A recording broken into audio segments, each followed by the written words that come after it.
안녕하십니까, 박준호 강도사입니다. 오늘 복음에 대한 주제로 또 강의를 하도록 하겠습니다. 오늘은 복음이 요구하는 것이라는 제목으로 강의를 진행해 보려고 합니다. 계속해서 사도행전 2장을 가지고 강의를 진행하고 있는데요.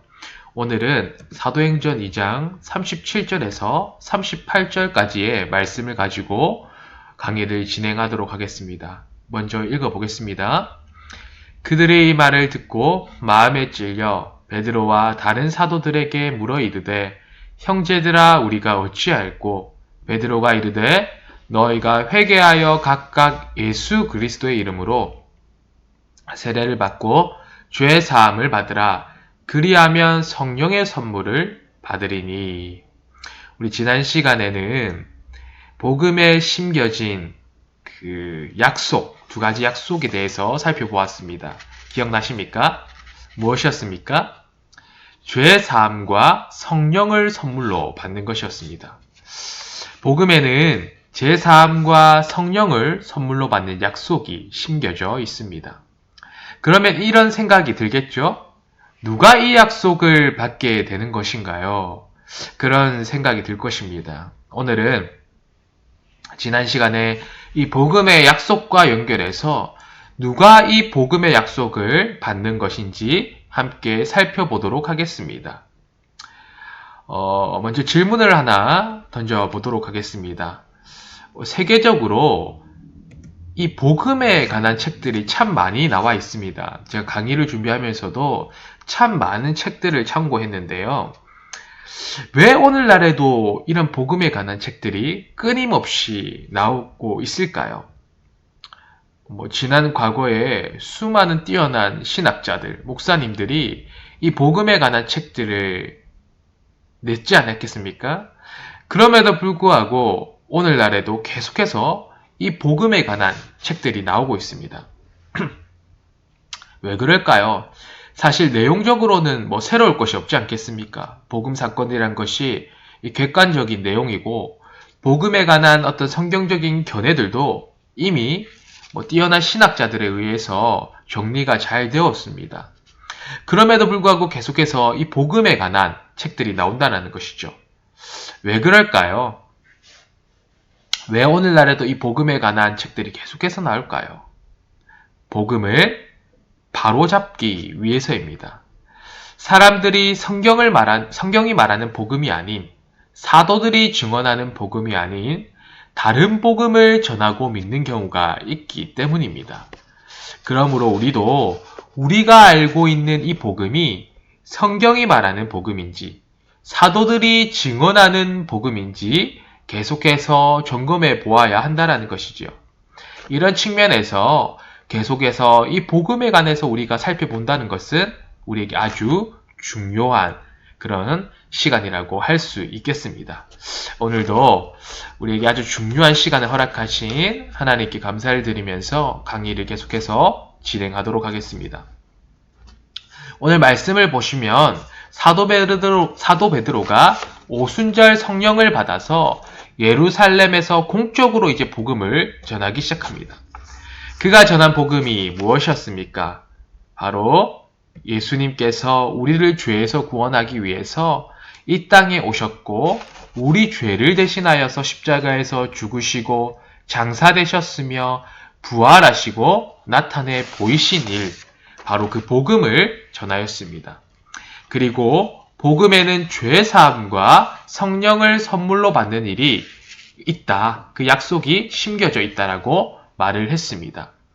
이어서 그러면 이 약속은 누가 받는 것인지 베드로는 설명하고 있습니다. 누구입니까? 어떤 사람이 복음에 심겨진 약속을 받습니까? 38절입니다. 한 번 더 보겠습니다. 베드로가 이르되 너희가 회개하여 각각 예수 그리스도의 이름으로 세례를 받고 죄 사함을 받으라. 그리하면 성령의 선물을 받으리니. 어떤 사람입니까? 바로 회개하는 사람입니다. 복음의 약속은 회개하는 사람이 받는다라고 말하고 있습니다. 이런 이 회개하는 사람을 44절에 가서는 뭐라고 말하고 있냐면요. 어떤 사람이라고 또 똑같이 표현하냐면요. 믿는 사람이라고 말하고 있습니다. 믿는 사람이 다 함께 있어 모든 물건을 서로 통용하고, 이처럼 회개하는 사람과 믿는 사람은 똑같이 표현이 되어 있다는 것이죠. 회개한다는 것에는 믿는다는 것이 포함되어 있다는 말입니다. 그래서 성경이 회개란 말만 사용하고 있어도 그 말에는 믿음이라는 것이 포함되어 있다는 것입니다. 예수님이 공생의 사역을 하시면서도 이 두 가지를 함께 말씀하셨습니다. 마가복음 1장 15절을 보시면 이르시되 때가 찼고 하나님의 나라가 가까이 왔으니 하시더라. 회개하고 복음을 믿으라. 회개와 믿음을 같이 말씀하고 계시죠. 사도행전 20장 21절에서도 마찬가지입니다. 유대인과 헬라인들에게 하나님께 대한 회개와 우리 주 예수 그리스도께 대한 믿음을 증언한 것이라. 회개와 믿음을 같이 말하고 있습니다. 사도 바울도 똑같이 말한 것이죠. 이처럼 사도들은 예수님이 가르쳐 주신 대로 가는 곳마다 복음을 전하고 이후에는 복음이 요구하는 회개와 믿음을 말했습니다. 그러니 우리는 회개를 말할 때 믿음을 같이 생각해야만 합니다. 이 동전의 양면처럼 붙어 있다는 것이죠. 따라서 복음에 심겨진 약속을 받는 사람은 회개하고 믿는 사람입니다. 그렇다고 한다면 복음이 요구하는 이 회개와 믿음은 무엇일까요? 회개는 무엇이고 믿음이란 것은 무엇일까요? 두 가지를 먼저 살펴보기 전에 우리가 오해할 수 있는 부분 한 가지를 먼저 짚고 넘어가려고 합니다. 오해할 수 있는 것 무엇일까요? 질문을 또 한번 이렇게 던져보도록 하겠습니다. 지금 사도들이 이렇게 말을 하고 있죠. 너희가 회개하고 예수를 믿으라. 지금 이 사도들이 그렇게 이야기를 하고 있습니다. 회개하고 예수를 믿으라. 그러면 여러분들 이것이 복음일까요? 어떻게 생각하십니까? 제가 여러분들에게 여러분 회개하고 예수를 믿으십시오.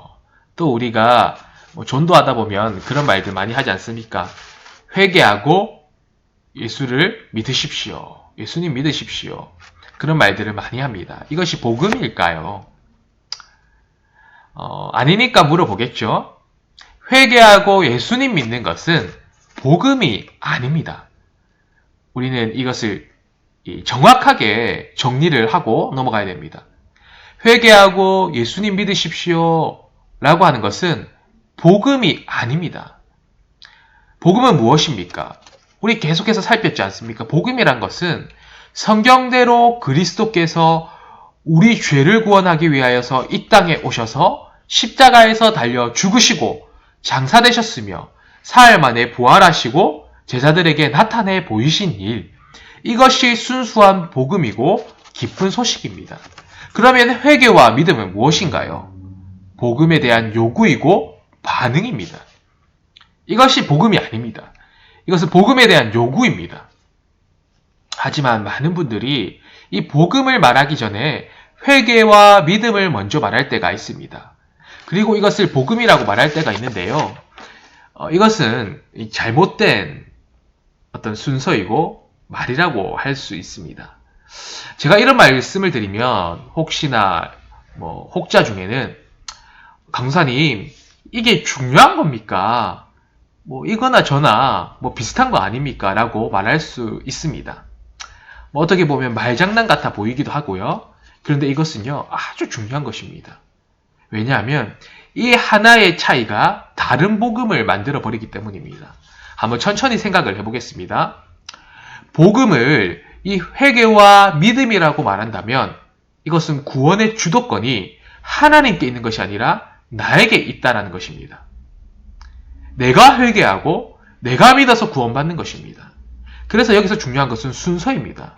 복음이 먼저 전해지고 들려져야 합니다. 왜냐하면 복음이 성령의 역사하심 가운데서 회개와 믿음을 불러일으키기 때문입니다. 참 신기하게도요. 예수님이 성취하신 그 복음 사건을 기초로 성령께서 우리 안에서 회개와 믿음을 일으키신다는 것이죠. 그러니 구원의 주도권은 나에게 있는 것이 아니라 하나님에게 있습니다. 한번 예를 들어 보겠습니다. 설교자가 이 강단에서 그러면 안 되겠지만 매일 맛있는 거 먹은 이야기를 한번 한다고 가정을 해보겠습니다. 그런 분이 없겠지만 가정입니다. 그래서 이 강단에 서서 이번 주에 맛있는 만두집을 찾아가서 먹었습니다. 그런 이야기를 계속하는 겁니다. 그래서 여러분 그 집 한번 가보십시오. 이런 사적인 이야기들만 늘어놓는 거예요. 이 복음에 관한 내용, 복음에 관하여서는 전혀 전하지 않았습니다. 그런데 이 이 설교를 끝마칠 쯤에 이 회개와 믿음을 성도들에게 요구하는 것입니다. 여러분 회개해야 합니다. 그리스도를 믿어야 합니다. 이렇게 한다면 복음을 잘못 전하는 것이다 라고 하는 것입니다. 이것은 우리 스스로 회개할 수 있고 우리 스스로 예수님을 믿을 수 있다라고 여기는 것입니다. 이것은 결코 아닙니다. 우리는 죄로 인하여서 먼저 하나님을 알 수도 믿을 수도 없습니다. 하나님이 자신을 알려주시고 주셔야 우리가 알고 믿을 수가 있는 것이죠. 하나님은 복음을 통하여 우리에게 회개와 믿음을 일으키시고 마침내 죄사함과 성령을 선물로 받게 하십니다. 그래서요, 이 복음이 전해지는 것, 이것이 먼저입니다. 그 복음이 우리 안에서 회개와 믿음을 일으킨다는 거죠. 그래서 회개와 믿음은 복음이 아닙니다. 네. 사도들도 다 이 순서대로 행하였습니다. 어디를 가든 복음을 먼저 전하였고요. 오늘도 마찬가지입니다. 베드로는 가장 먼저 복음을 전했습니다. 그리스도의 죽으심과 부활을 먼저 증언했습니다. 그런 후에 회개하고 이 복음을 믿으라고 요구했습니다. 주 예수 그리스도를 믿으라고 요구한 것이죠. 우리는 이것을 유념해야 합니다. 그러면 회개란 무엇일까요? 회개란 무엇일까요? 죄에서 돌이키는 것입니다. 하나님을 거부하고 거역했던 죄에서 돌이키는 것입니다.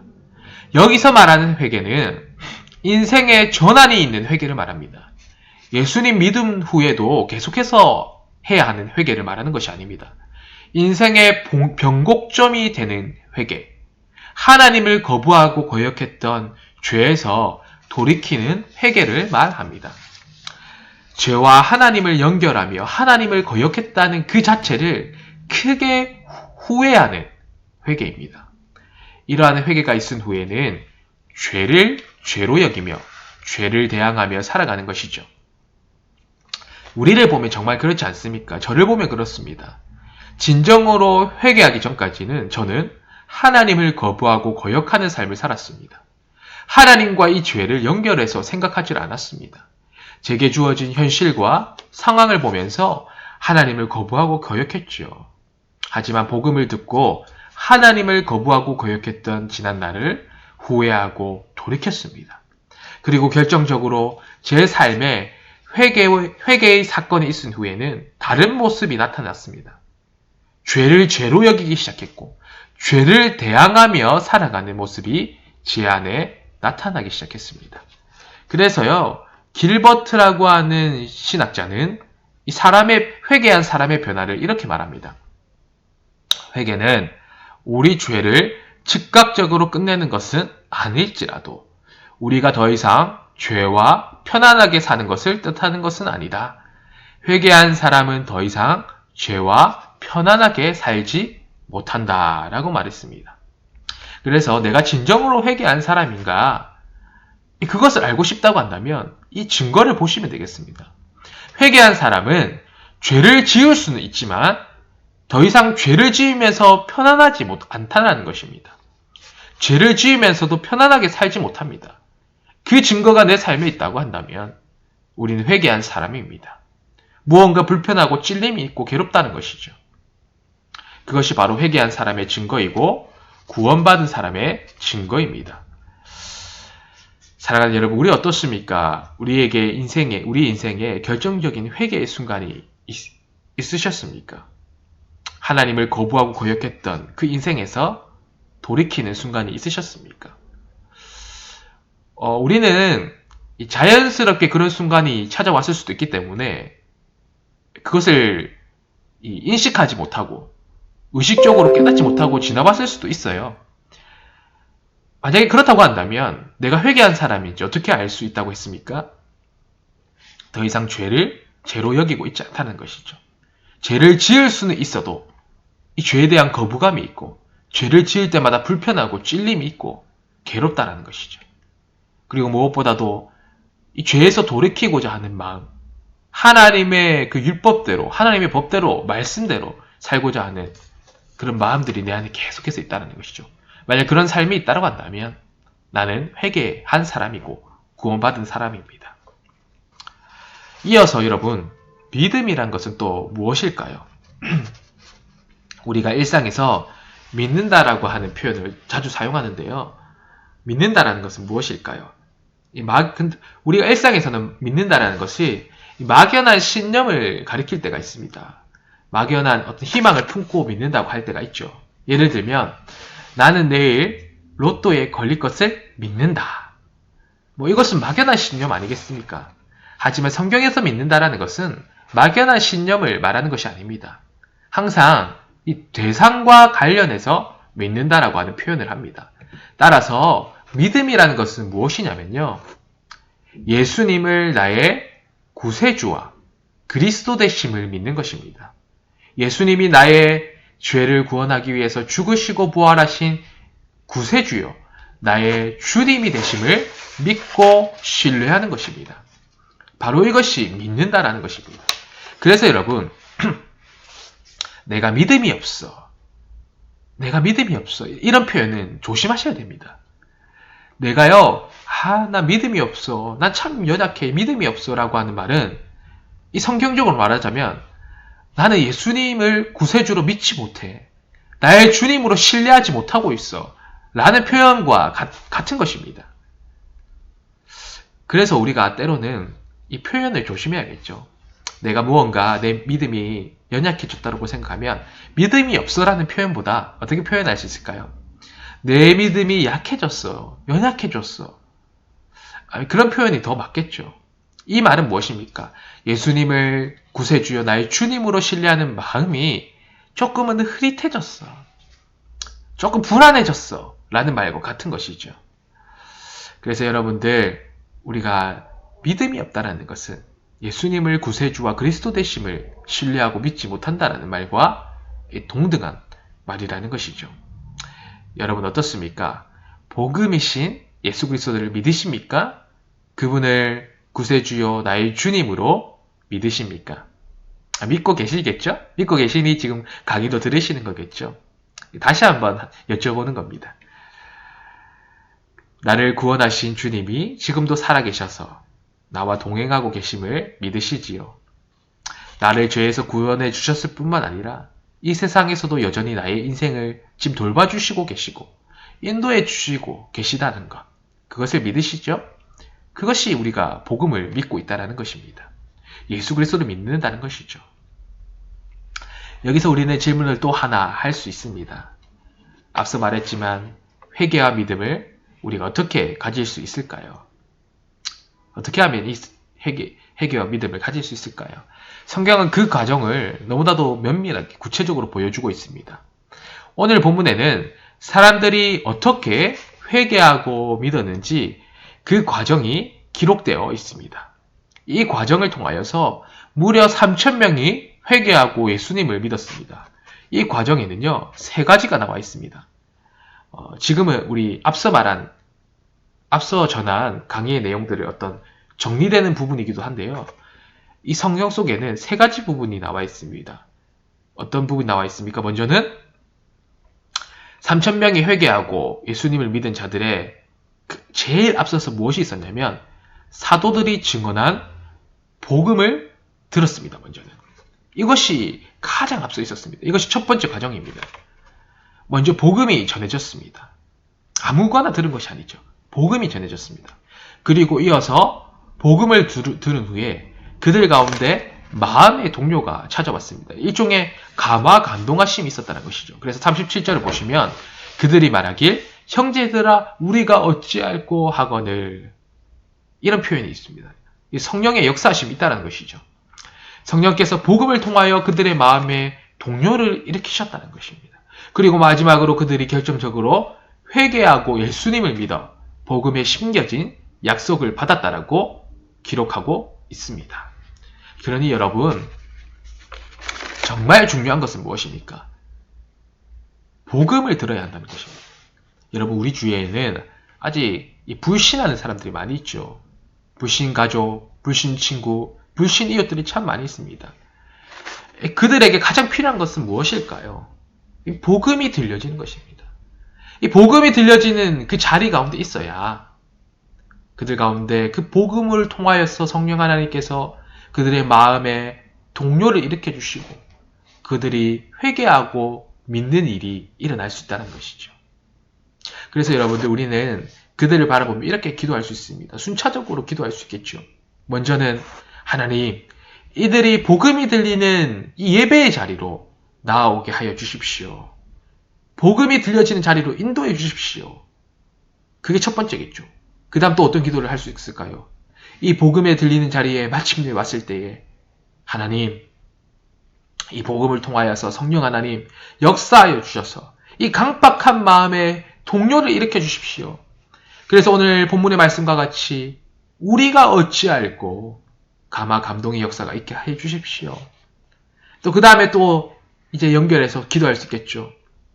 그 복음이 들려지고 그 마음의 찔림을 허락하여 주셔서 회개하고 예수님 믿어 구원받게 하여 주시옵소서.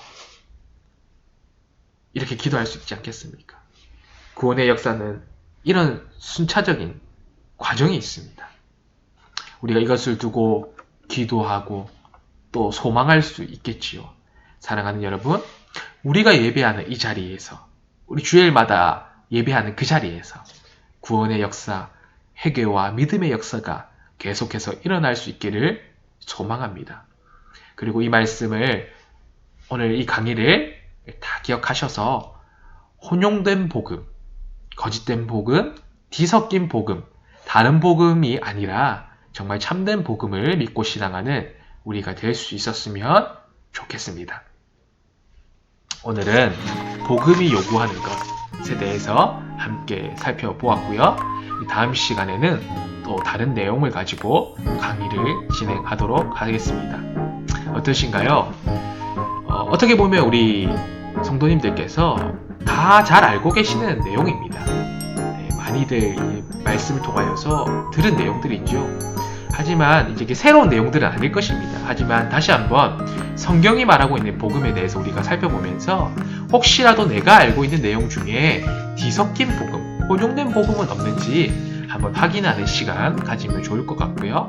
또 이 시간을 통하여서 우리 알고 있는 것 같지만 또 정리가 되지 않는 부분들이 있을 수 있습니다. 그래서 이 강의를 통하여서 복음에 관한 이 내용들이 잘 정리될 수 있으면 좋겠습니다. 조금이라도 부족하지만 이 강의를 통하여서 유익이 될 수 있으면 좋겠습니다. 한 주간도 잘 지내셨다가 다음 시간에, 다음 강의 때 또 만나 뵙도록 하겠습니다. 수고하셨습니다.